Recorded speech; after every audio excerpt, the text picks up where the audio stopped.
Hi, everyone. I have a special announcement to make. As you know, the mission of our podcast is to affirm, inspire, and motivate HOA board members. One way we hope to do that is with the launch of our new board member merch store. As a gift to boards who are meeting online, we're offering dozens of free and fun Zoom backgrounds designed specifically with you in mind. We've provided a link to the new store in our show notes. Please check it out. But once you see that the board is answering the needs of the community in a positive fashion, as well as on the other hand, they might have to raise dues a little bit, as a resident, you are more of a tendency to think that the community is in good hands. And if the community is in good hands, maybe you might consider being on a committee or being on the board. It's a whole process. It's a whole ball of wax. You can't just do a little bit of it and ignore the rest of it. HOA Insights, common sense for common areas, exists to help all 2 million volunteer board members nationwide have the right information at the right time to make the right decisions for their future. This podcast is sponsored by 4 companies that care about board members: Association Insights and Marketplace, Association Reserves, Community Financials, and Kevin Davis Insurance Services. You'll find links to their websites and social media in the show notes. Hi, I'm Robert Nordlund of Association Reserves. And I'm Julie Adamen of Adamen Inc. And this is HOA Insights, where we promote common sense for common areas. Well, welcome to episode 53, where we're again speaking with management consultant and regular co-host Julie Adamen, today about successfully recruiting new board members. We were all new board members at one point in time, and often that was by accident. A healthy association should regularly have new board members, and so how can you develop a pipeline of interested and capable homeowners ready to step into leadership? Well, settle in, because you're about to find out in just a few minutes. Well, we enjoy hearing from you, responding to the issues you're facing at your association. So if you have a hot topic, a crazy story, or a question you'd like us to address, you can contact us at 805-203-3130 or email us at podcast@reservestudy.com. So Julie, for today's program, let's start with an audience question. This question came from Stacy in Tacoma, Washington. 5 of us have been running our association for years. I'm tired and want to get off the board, but we don't have any candidates, so we're stuck. What can we do? The age-old question, what can you do? Well, Stacy in Tacoma, first of all, thanks for serving on the board that long. As those of you who've been listening to this for quite a while, I was serving on 2 HOA boards at one time, and my previous career before what I do now, I was a manager. So I feel your pain. I understand perfectly. And unfortunately, there is no silver bullet. Is there, Robert? No instant solution. I go back to, there was a candidate a long time ago, no immediate miracles, NIM, something like that, presidential candidate a long time ago. And I was telling Julie earlier, I have a new treat, a silver bullet that I can pretend to use if I have any tough problems to deal with in my life. Yeah, see, exactly right. So Robert got himself a silver bullet to kill the vampires he has to deal with at sometimes, which may be in his computer system. But actually, Stacy, there is no instantaneous answer to that. The way to get more board members over a period of time is to create a pipeline. And so we're going to talk about, I think, what that looks like. And can you start the process today? Yeah, you can start the process today. But are you going to get off the board this year? Probably not. But better to start now than 5 years from now, when then you've been on the board for 40 years and you just want to poke your own eyes out. So I think Robert and I were talking about this earlier. It's a holistic kind of undertaking you're doing. So the healthier the community, the more people are willing to serve. The happier the community, the more people are willing to serve. And healthy and happy usually go together. The unhappy community usually is lacking in some sort of health, whether that's financial health or whether that is the health of, I want to say kind of the psyche of the community.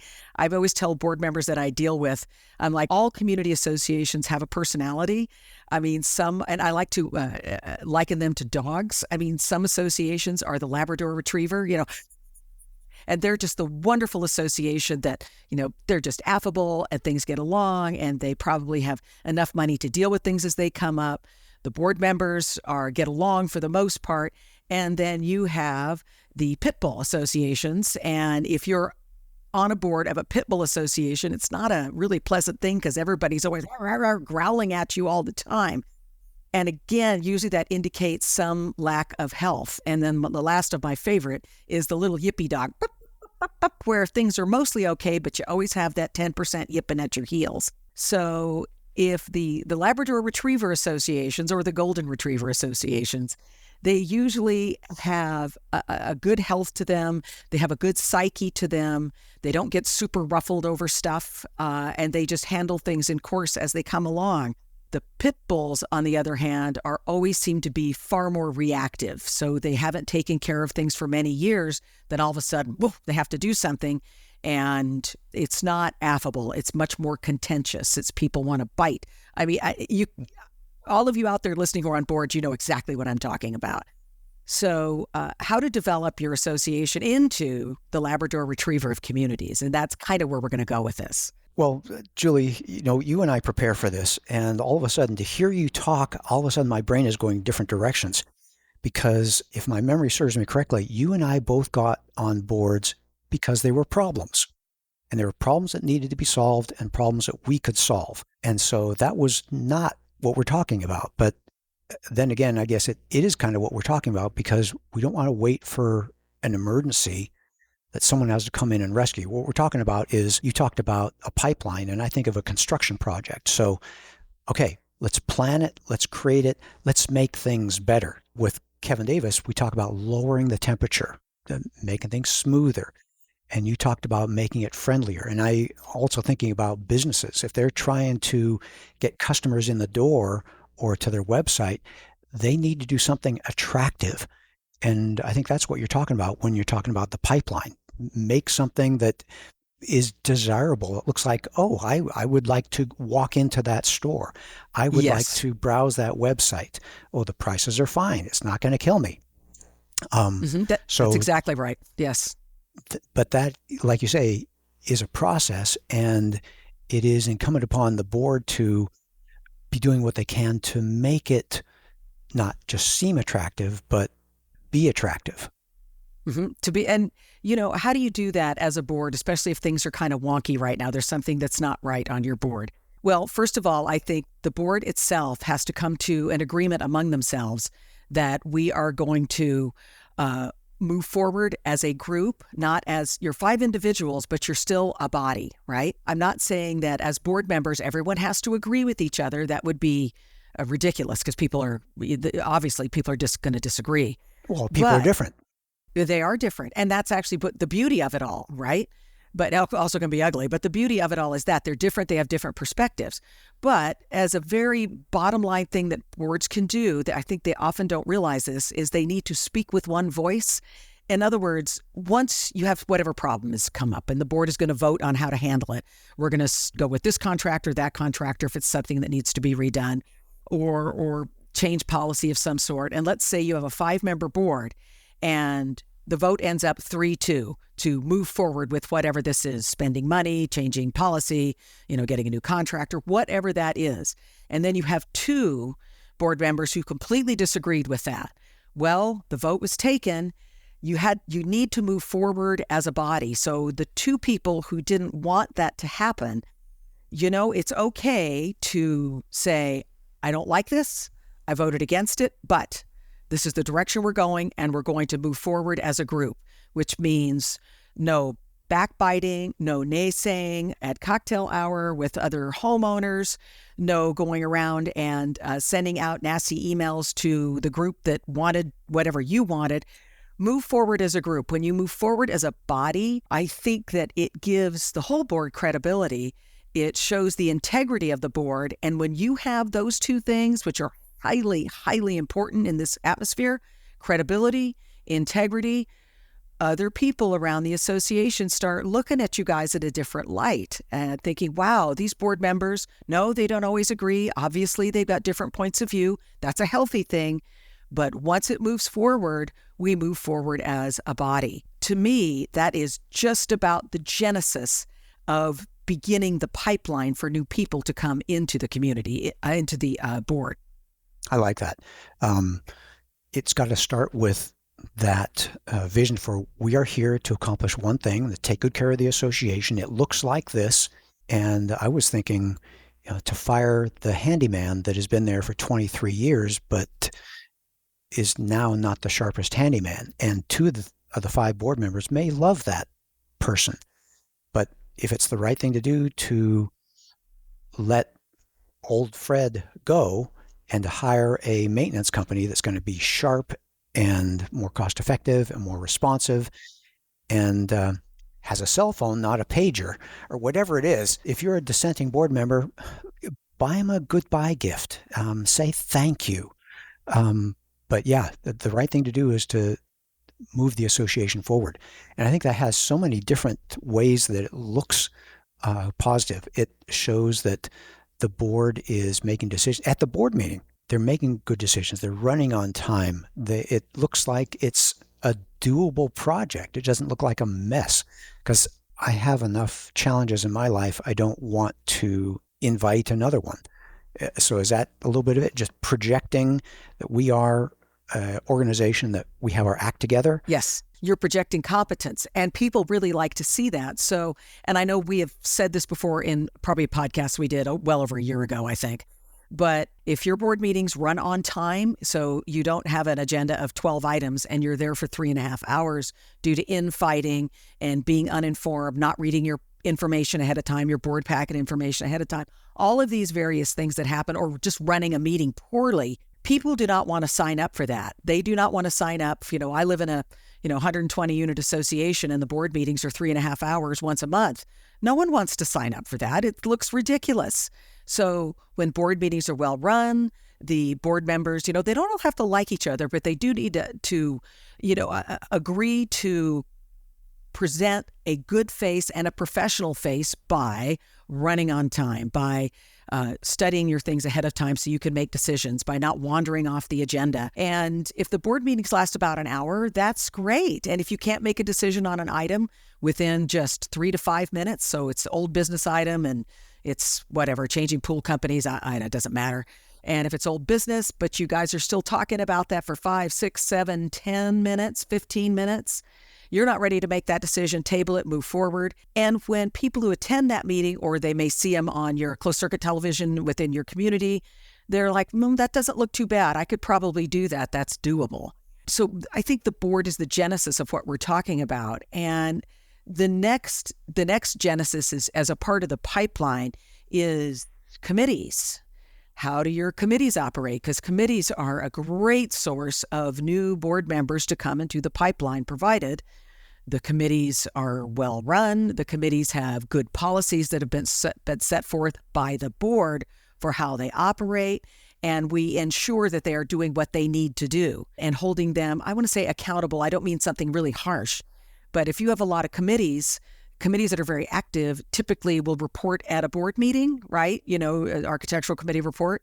And that is concise. That is hopefully in a written report. But if not, it's a very concise oral report. And the board can look at it, discuss a little bit, and move on to the next item. When all of those things are well run and operate, I guess same thing, and are operationally highly functional, or at least functional, people can, if they don't want to be a board member yet, maybe they'll get on a committee and say, okay, let me stick my toes in the water first and see how this works.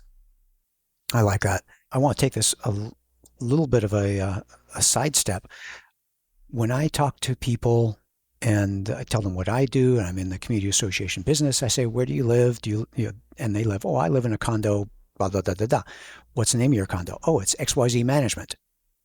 And I say, no, I'm not talking about the management company, because that's where they write their checks every month. Uh-huh. What is the name of your association? And they look up in the sky and they say, I have no idea. And I think that may be another element to this where people who are living in the association may not particularly see that their association is a thing, that it's run by volunteer board members, that they every day need to be thanking those board members for the gate working, for the landscaper, annoying as it may be, blowing the leaves, whatever they're doing. How much of an element is just making sure that the homeowners appreciate that this is a community run by volunteer board members? Is that the meeting minutes? Is that posting in the mailbox area where the board is very publicly taking the stand that landscaping is moving from Wednesday to Tuesday as your volunteer board of directors has chosen a new landscape management company? Just putting that seed into their brains that there is a volunteer board that's taking care of us here at Happy Villas. Well, I think you're really talking about the overall communication between the board and the community to create a connection between the resident and the community as a whole. That's so funny you said that they don't. What's the name of this association? They may have one name, right? Oh, it's Westfield something, but they don't really know. Why? Because they don't really have a connection.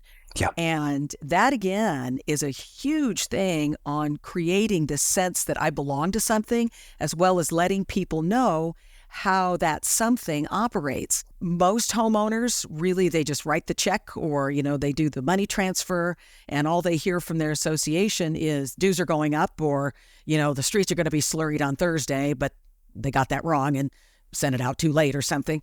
And they always tend to have a more negative experience. So in creating this pipeline, we're talking about that there's board cohesion. With board cohesion comes better operations for the board and through committees. And the next, it's a three-legged stool to me, but the next one that is ginormous is good communication between the board and the homeowners and residents at large. And that means not just a newsletter that goes out every 3 months. I mean, obviously, if your association's real small, maybe you don't need to do that. If it's 7 or 8 or 15 units, maybe not. But for any association, I would argue that's over 50 units, definitely if you're 100, 200. I mean, I live in a 2,000 unit association, and the communication that comes out of this community is, I get an email about something going on in the community probably daily. I like that because we have a lot of amenities. There's golf and there's restaurants and stuff. So you get something from the departments to let you know what's going on.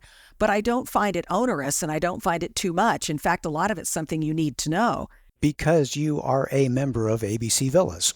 Exactly. I'm a member of those and I want to know what's going on. And of course, obviously, it's my business. But no one could accuse this community of not communicating. In fact, they could accuse them of communicating too much. But I would rather err on that side than err at no communication, because if you don't communicate all of the wonderful and positive things that go on in the community, and I don't care what association you're in, I guarantee you there's positive things that go on that the residents don't know about. And you as board members, you're involved. Of course you know, but everybody else doesn't know about it. And so if you're not communicating that out, the only thing people think about you guys is that as board members is you're up on this high hill and telling people not to park places, as opposed to, hey, did you know we put in a new walking trail and everybody is loving it? Well, you're not a dog owner, so maybe you don't walk on that walking trail or you're unable to do that. But once you see that the board is answering the needs of the community in a positive fashion, as well as on the other hand, they might have to raise dues a little bit. As a resident, you are more of a tendency to think that the community is in good hands. And if the community is in good hands, maybe you might consider being on a committee or being on the board. It's a whole process. It's a whole ball of wax. You can't just do a little bit of it and ignore the rest of it. Yeah. There's probably a delicate balance between the board doing things that are irritating, like there's going to be no hot water next Thursday because we're getting a new boiler. You can't park in the parking lot next Thursday because we're getting the parking lot seal coated. They irritate. Or we're thinking about raising the assessments again this next year. Those kind of irritating things that that gets my attention. Yeah. And that would cause someone to think, that's crazy. How can that be? Maybe I could help make things better. Or that crazy board is doing crazy things. So they need people like me to fix things. Of course, as soon as they get on the board, they'll realize that's the way it has to be. But that's that fresh blood, and there needs to be some stirring of the pot. Well, this is great stuff. I have some good follow-up questions, but at this point in time, let's take a short break for a message from our sponsor. Hi, I'm Kevin Davis, the president of Kevin Davis Insurance Services. Our experienced team of underwriters will help you when you get that declination. We provide the voice of reason, someone who will stand by you. Our underwriters bring years of knowledge to our clients that can't be automated by technology or driven by price. As a proud ANWINS company, we bring true value to your community association clients. We are your community association insurance experts. And we're back. Julie, I liked what you were saying right before the break, talking about the three-legged stool and some of these basic principles for developing the pipeline. Can you remind everyone about that? Sure. In my mind, I think of it as the three-legged stool. If you have a three-legged stool, if you take one out, the other two don't work too good. But the three-legged stool is number one, board functionality. And that means we're going to speak with one voice. Doesn't mean you have to agree, but once a decision has been made, we move forward as a body. We don't talk behind each other's back. We don't send nasty emails out to our group that really supports what we want.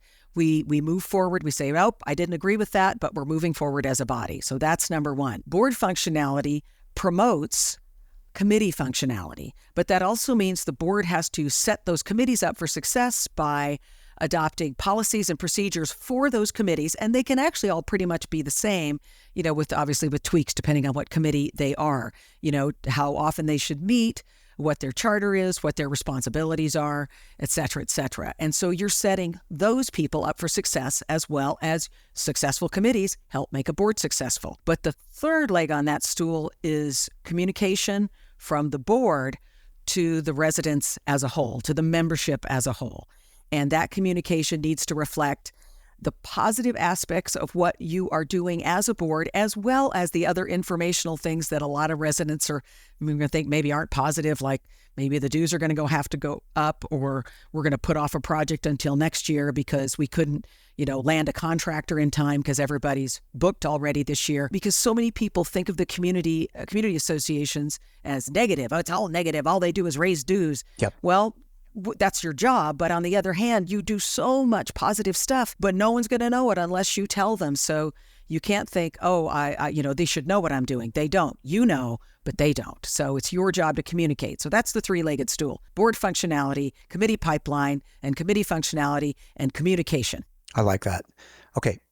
Let's take it one step further. Okay, so let's say you are doing this. You have a reasonably sized association, or you have a diverse population. I think that stirring the pot and getting new board members is good for fresh blood, for spreading the workload out, and reflecting the different people that are in the association.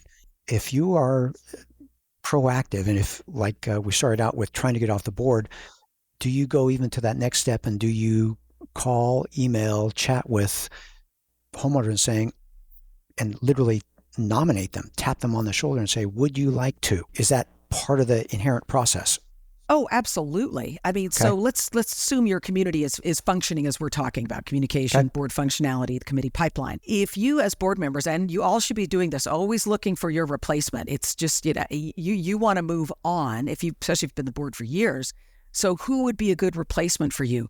Never, ever underestimate the power of a personal appeal. You call them up, you see them at the mailbox, you're out walking the dog, and you talk to people. You want to always create that relationship and ask them, would you consider serving on a committee, or would you consider serving on the board?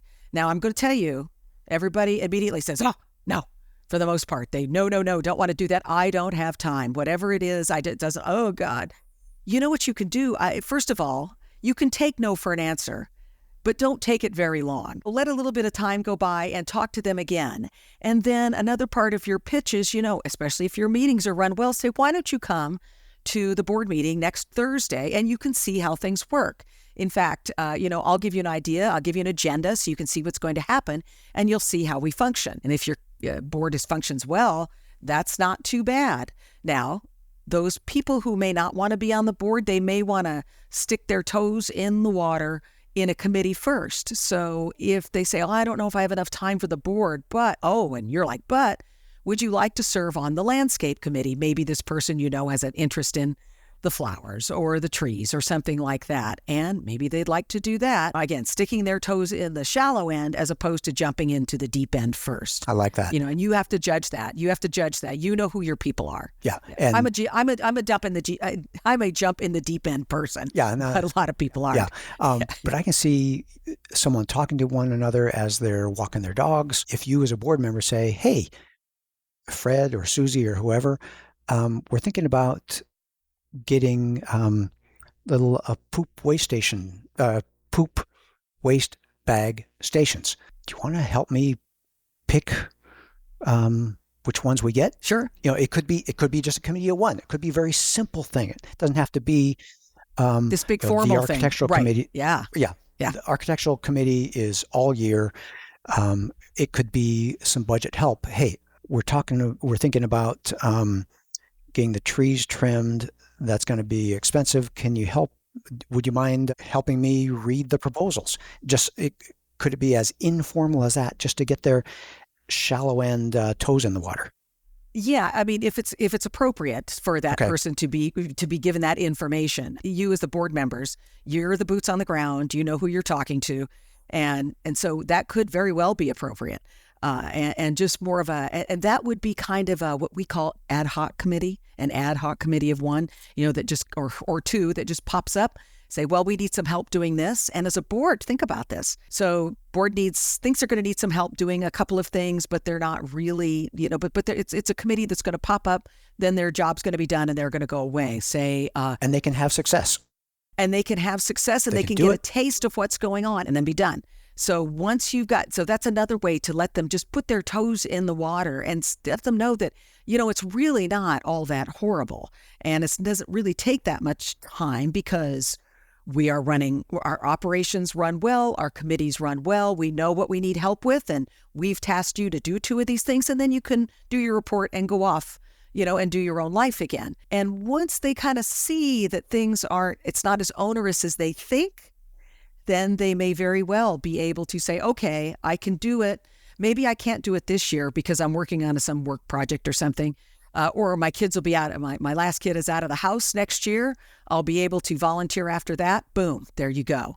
And remember to always keep a listing of who those people are, not just in your head. I'd have a file of those folks who may be interested in the next year and hold them to it. Hey, we were just introduced to a board president, and he's a candidate for one of our Board Hero episodes, who bought his condo unit from the board president and said, hey, I'm leaving. Can you be board president? Because I was. And he said, sure. And it went with the real estate. So it can, touching someone and finding out what their skill set are, that I like that. Making sure that it goes from just having the setup correct, the functionality of the board, the communication, the committees that are the pipeline, the personal touch is a nice thing. I want to stir the pot with one question before we get to a close, and that is for Stacy in Tacoma. They've had a stable situation. No one wants to run for the board. I wonder if that is, in a sense, kind of a good thing, because they don't have 5 people running, trying to do a coup on the association. Can you touch on that contrast? Yeah, it's interesting. People will not run for the board because, number one, everything's running great and I don't have to do anything. Or they're going to run for the board because everything's a mess and I'm going to do it. So there's a yin and yang there. But I would suspect for Stacy in Tacoma that there hasn't, and I could be wrong. Stacy, let us know, please. Have you done any kind of outreach to get people to be on the board, like a concerted outreach, like we're speaking about, like good communications and that type of thing? I'd be interested to know. And if you are making personal appeals, I'd be very interested to know that. The other thing was I was doing a board retreat for a large management company in the Coachella Valley in California. And I had about 300 board members in there, and I was asking them about getting new board members. We were talking about this very thing, and a lot of people will pipe up and talk, which I love.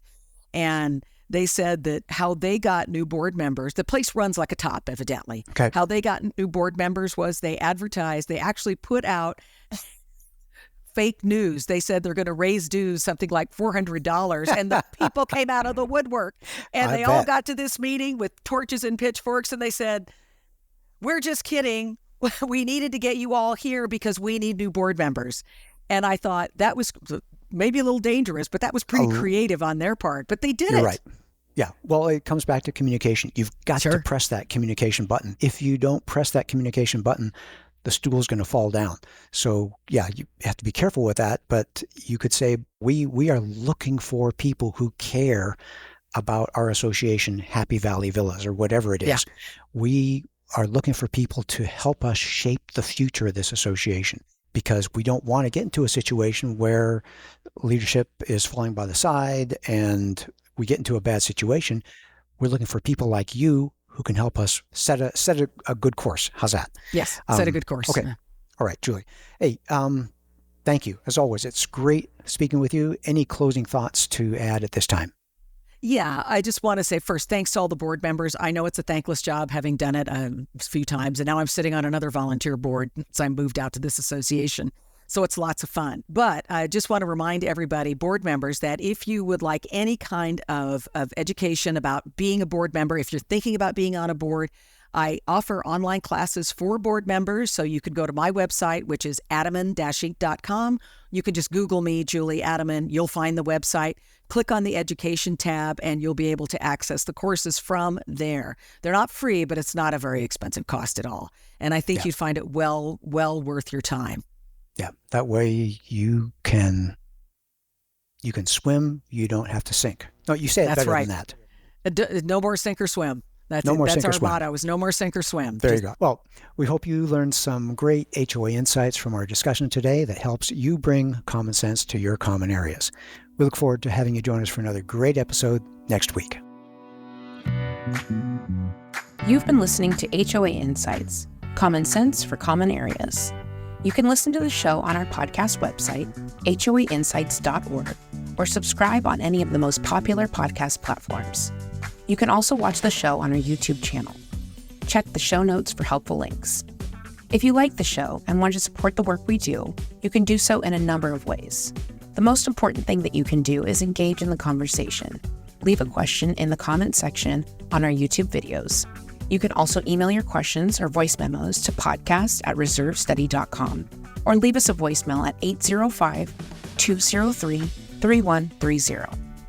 If you gain any insights from the show, please do us a huge favor by sharing the show with other board members that you know. You can also support us by supporting the brands that support this program. Please remember that the views and opinions expressed by the podcast do not constitute legal advice. You'll want to consult your own legal counsel before making any important decisions.